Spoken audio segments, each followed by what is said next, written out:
So, good afternoon, everyone. My name's Matthew Gordon. I'm Client Executive and Associate at Capir Consulting Group, and welcome to the lunch and launch of our first Engagement Compass survey, Understanding Global Trends in Community Engagement.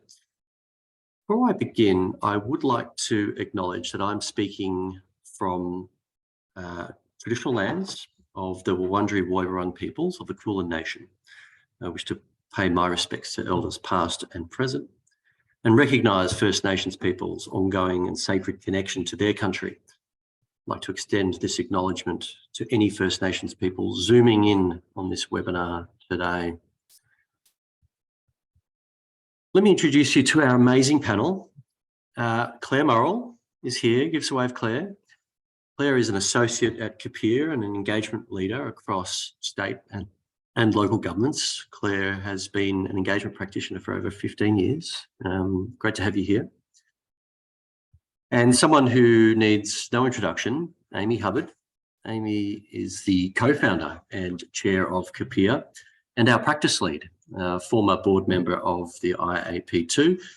Amy has over 20 years working in the sector across international, national and state arenas. Amy is the author of the Engagement Compass survey and also developed internationally recognised frameworks such as the Capir Triangle. Welcome, Amy. So today we would like to share with you key findings from the first Engagement Compass survey and present the main trends in community engagement. Our ambition is to run this survey each year and develop a comprehensive report and analysis of engagement trends year on year. Today is just the beginning of that. This information, we hope, will inform engagement practice for our sector. We hope it will inform policy initiatives from public and private organisations that we all work for. And we hope it will help those organisations who are aware of the value of community engagement to commit the focus and the necessary resources to realise that value over time. Shortly after today's webinar, we will send you a link to the Engagement Compass report, and we haven't released it just yet, but we will share you that link and you'll be able to download it and you'll be able to share it to your colleagues and networks as well. In a few moments, I'll ask Amy to share some of the key findings and trends from that report, and then we'll open up for discussion to both Amy and Clare. I certainly have some questions for you both, so I hope you'll be ready for those, but members of our audience may do as well. So we hope that this will be an interactive webinar over the next 25 minutes or so, promoting an interesting discussion and analysis of all things community engagement, and we do invite you to share your questions via the chat function or via the Q&A function. Either or is fine. If your Zoom webinar freezes at any time, just leave and rejoin the webinar using the leave button at the top right of your screen. Again, use the chat function if you want to talk to us about any kind of technical issues or require any technical assistance. We are recording today's webinar, which we'll then also upload to our website for others to view. So if you know people that might value from participating in this webinar, they can do that after the fact through the recording. And we'll try and get through to as many of the questions and discussion points that you raise as possible. We might not get to everything, but we'll do our best. Okay, I think on that note, as we're presenting, start thinking of your questions, put them in chat, put them in Q&A, and we'll have a really wonderful discussion after a short presentation. But without further ado, I'm going to hand over to Amy. Over to you, Amy. Thanks, Matt. Hi, everyone. Just had a look at who's in the webinar, and it's the who's who of community engagement globally, definitely. Lots of friends, colleagues, clients. So welcome to all of you. The Engagement Compass is something I've wanted to do for a long time because, you know, our field of engagement is constantly evolving and constantly changing. And this year was the right year to start, especially after the changes in the practice that we've experienced over the last few years brought about by a global pandemic. So there's been really significant changes in how we do this thing called engagement.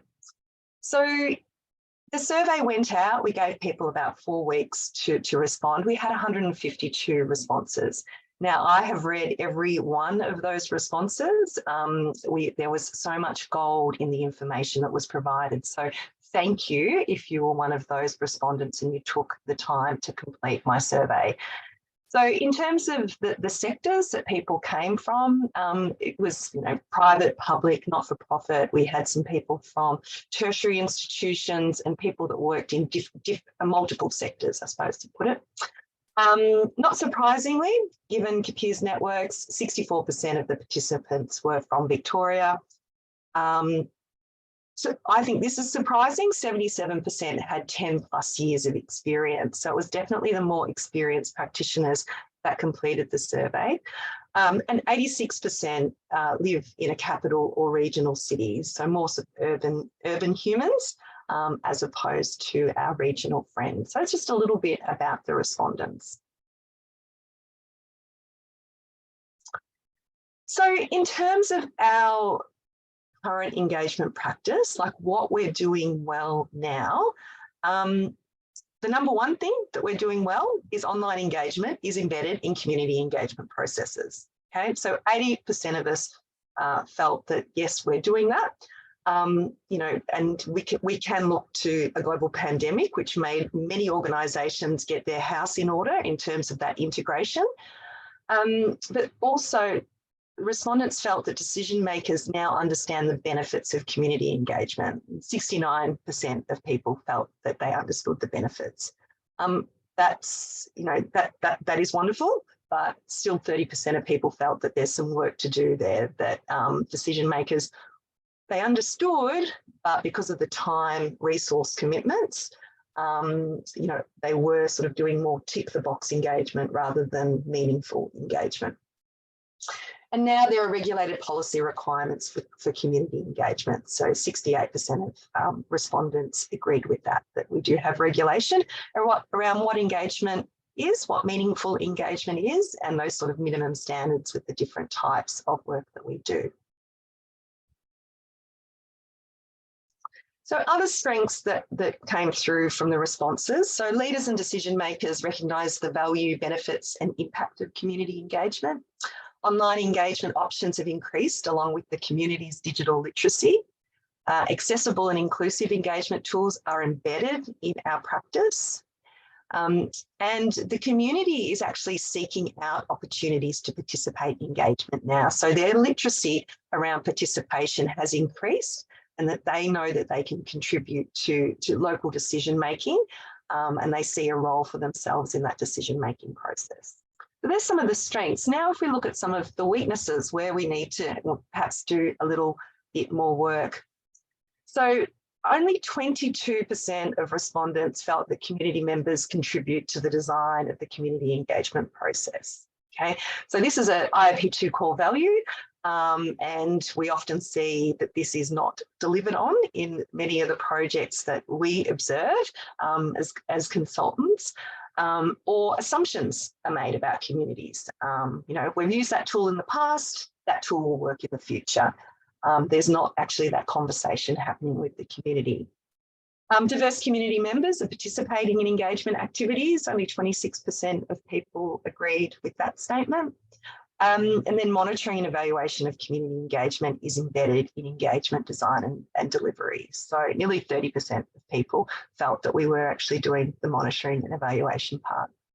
So other weaknesses that came through from the respondents. Matt, I'll just get you to go to yeah, thanks. So as I mentioned, insufficient time and resources, and that came up time and time again in the raw data. And also just that organisations approaching it as tick the box. I think there's a whole lot of work around beyond the tick the box. I also thought it was interesting that everyone used that language as well. Engagement practitioners use that language. So they're looking over and they're observing processes in their organisations. And they're going, that is tick the box, that is not meaningful. Other weaknesses, the lack of inclusive and accessible engagement to engage diverse community members. There's little value placed on engagement process and outcome evaluation. So both of those. There is inconsistency in our practice, and there's not consistency around understanding what engagement is and what it is not. So we've still got some work to do there.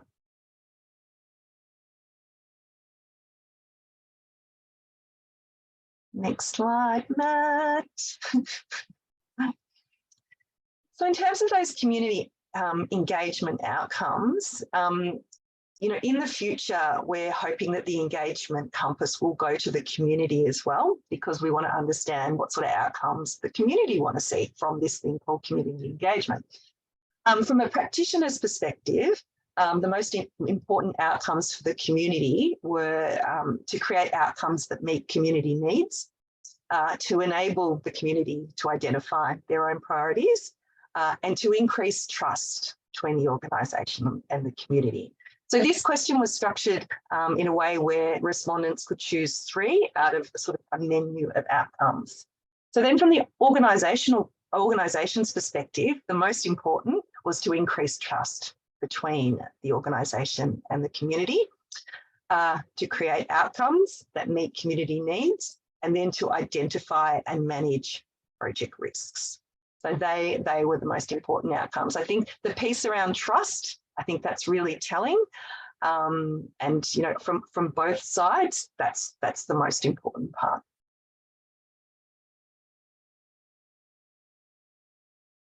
I think, Matt, we might open up for some discussion.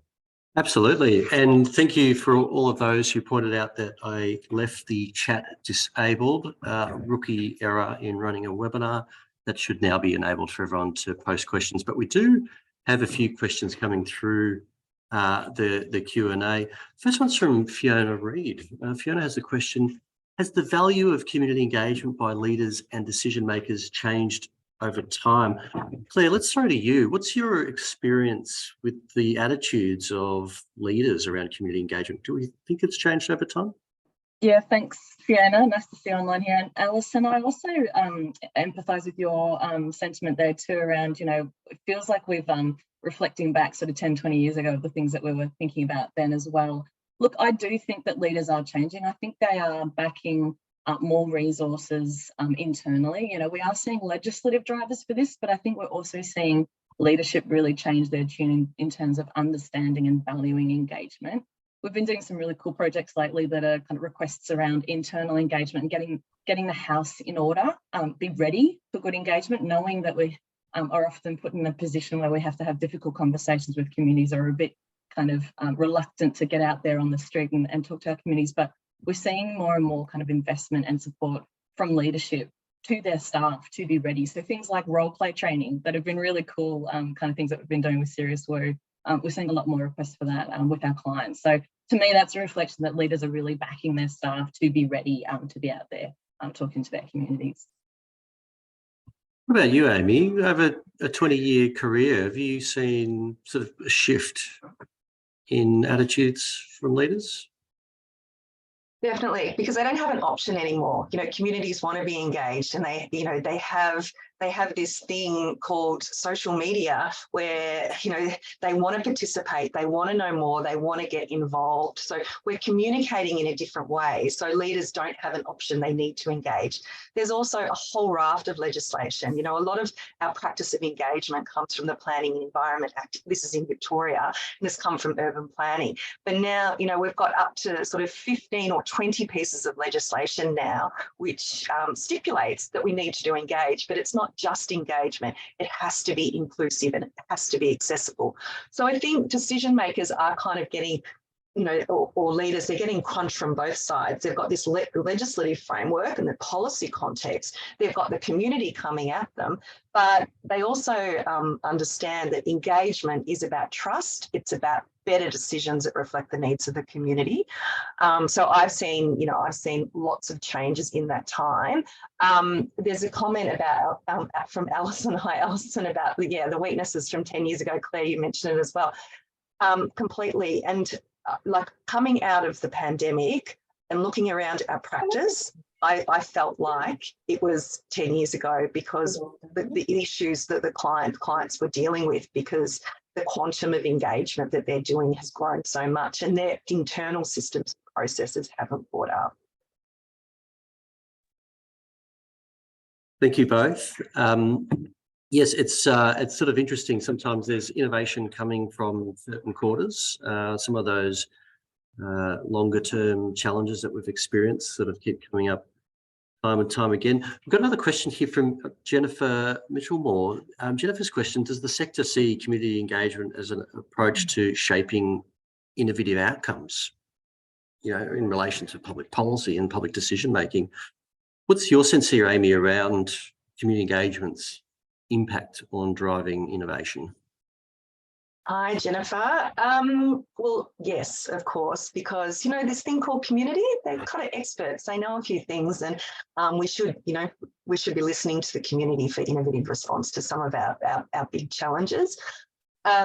So, your question, does the sector see community engagement as approach? Yes, it does. With that, it takes time, it takes resources, it's a deeper and more meaningful engagement.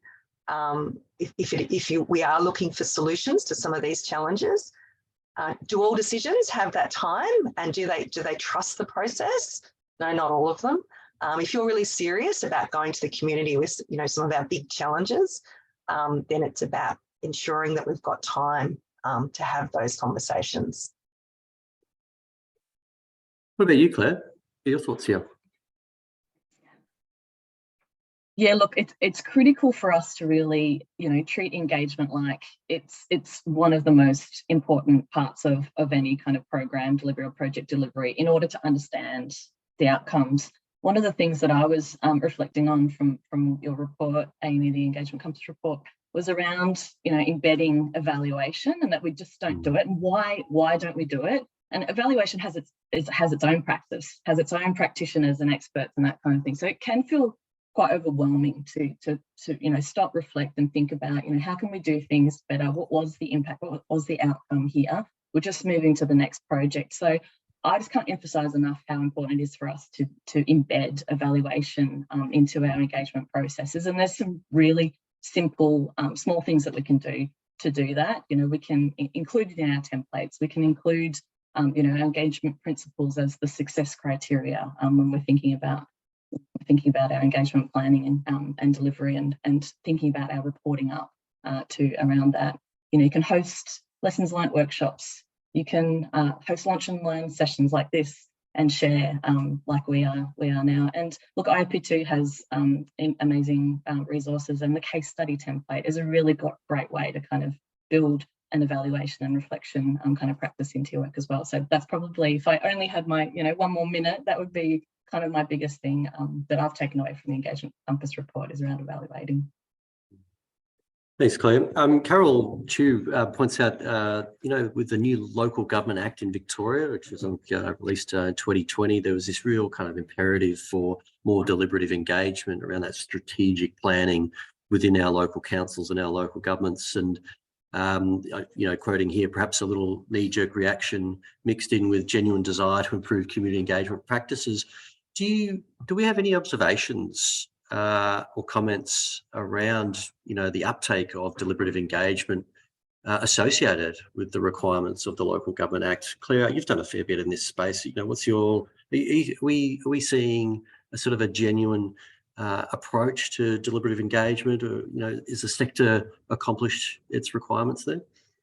I think that the legislative drivers have led to a bit of a shift in the dial. So I think that there's been a lot of experiences internal, whether they whether the hand was forced or not. I think deliberative engagement has really increased that understanding around what the time taken with a group that have been able to have informed participation, that kind of practice has really helped us to understand, putting that effort in and taking that time. And this methodology has really, opened it up. We're seeing a lot of other, organisations that aren't driven by legislation who are also requesting deliberative methodology because they can understand, or co-design methodology or collaborative approaches because they can see that has a much more impact and much better outcome. So yeah, I do think that even though it was legislative and deliberative engagement has become, much more understood, I think that it has had an impact. It has shifted the dial for our practice. I mean, if you think about it pre-2020, you could probably count, the number of deliberative projects coming from local government on your hand. We had a whole range coming at the last round of council planning, and maybe some mixed results, 79 different approaches perhaps, but certainly I think a lot of learning has happened, a lot of capacity has been built, and it'll be really interesting to see what happens over the next couple of years. Lyndall, we've seen an increase in deliberative engagement in Victoria through the Act. When you look at the weaknesses, how do we make sure as practitioners to work with these weaknesses and do better by the communities we work with?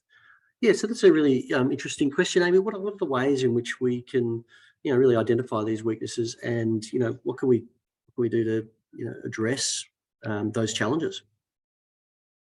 So weaknesses in deliberative process. So something that came through the survey was from one respondent in local government, and they were saying that they're observing that deliberative is being, like deliberation, and this term deliberation is being used as a quick fix. So we can't make a decision at council. It's too political. Let's go deliberative. And commitments are being made to do deliberative engagement without the understanding about what it actually means. They know that you can get really good results, as in great information, and you can challenge some really tricky have these really tricky conversations. But so I felt that was really interesting. So deliberation being used as this sort of catch-all when they've got a difficult consultation process. We'll do deliberation, it'll fix it, everything will be fine. So in terms of those weaknesses, I feel that a lot of it is around understanding about what engagement is and what it is not. I've been asked to write a policy or a sort of it's more of a guideline when not to do deliberation for a client, because they feel that they want to do it all the time. They feel that that's the Rolls-Royce method. Let's do it. Anyway, that aside, I think it's about shared understanding about, different types of engagement. So we can manage the expectations both from the community side and the practice side and the decision maker side. So it's about building literacy in the community about engagement, I think, is number one for me. Yeah, I agree with that point. I mean, I've run some processes with some organisations, and they've come up to me afterwards going, how does this deliberative process compare to others? And it's like, no, mate, that was not deliberative. So yeah, I think getting a greater understanding of how you define these sorts of processes and ensuring that they kind of meet the standard intent that they're designed for. I think we've got time for one last question from Murrell. Do you think that online engagement has increased inclusiveness of diverse communities? What do you reckon, Claire? Matt, I think in our experience, I really do think it has. I think that we still need to understand those that aren't maybe digitally literate, but I think that we've got the means and the examples of supporting people to be online. I think about my dad, who's over the age of 70, who lives in, Southwest Victoria with, patchy internet, but he was a panel participant on a deliberative process for Glenelg Shire Council. And, you couldn't have told me sort of 3 or 4 years ago that he would have done that, but he did, and it was a really great experience. So I think that we are there, but, I am an online engagement advocate, but I'm also an advocate for being in person, human connection. So the mixed methodology would be my message. Yeah. What do you reckon, Amy? Have we increased diversity, inclusiveness through online, or have we gone the other way? Look, we have, but there's limitations. I agree with everything that Claire said. Yes, online has brought, or the focus online has brought different groups into the conversation. But there's groups that will always be excluded for whatever reason. So we need that, we need the toolkit, we need the different types of methods. What happened during those years of the pandemic was that many government organisations, most was all online, and that's not okay. You know, you need to have other options in there as well. Like in Melbourne, we couldn't go out and talk to people in their, you know, places that they go to, but we could always get on the phone. You can normally get someone on the phone. So it's like we had online, but we had other methods as well to actually get to the humans. So I think it did bring in, you know, other groups. We had to spend a lot of time building the literacy around the different types of tools that we were using.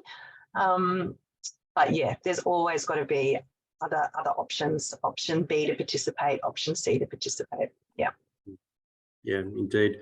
One thing I loved through the whole online experience was just, you know, having these town hall meetings in everyone's living rooms and on the ends of their beds and their studies, and, you know, seeing life happening behind them. And I thought that was sort of a fascinating window and something to sort of observe through those processes. So, well, thank you very much to both Amy and Claire for joining us today. Really appreciate sharing some of your feedback and insights. And thank you to all of our audience for coming in and having a lunch and launch of the Engagement Compass survey.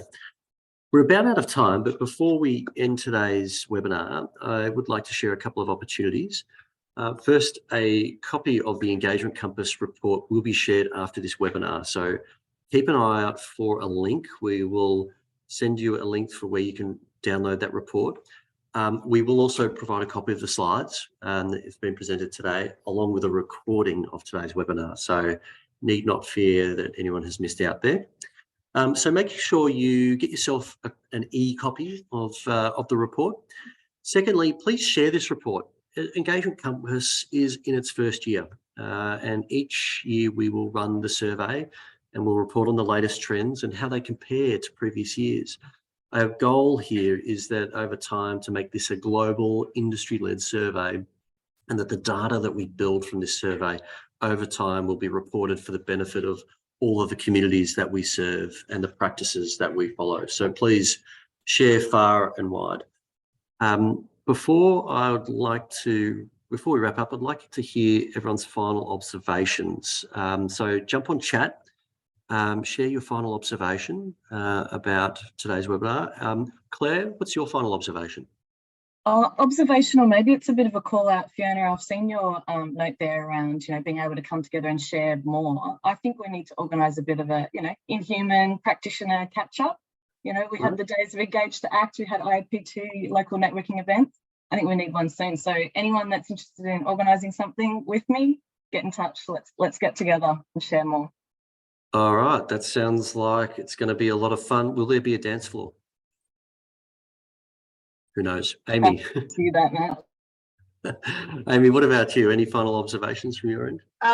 My final observation is about beyond tick the box. So that's going to be the bee in my bonnet over the next year, that decision makers have, you know, the tools and the framework and the understanding, but when they're actually undertaking the engagement, it's still tick the box. So we've got to go beyond that. So watch out LinkedIn. I might be, you know, getting my little rant on about tick the box engagement and what that looks like, as opposed to meaningful engagement with communities. Awesome. Well, thank you both, and thank you everyone for attending today. That's all we have, and we look forward to the next Engagement Compass survey. On that note, goodbye.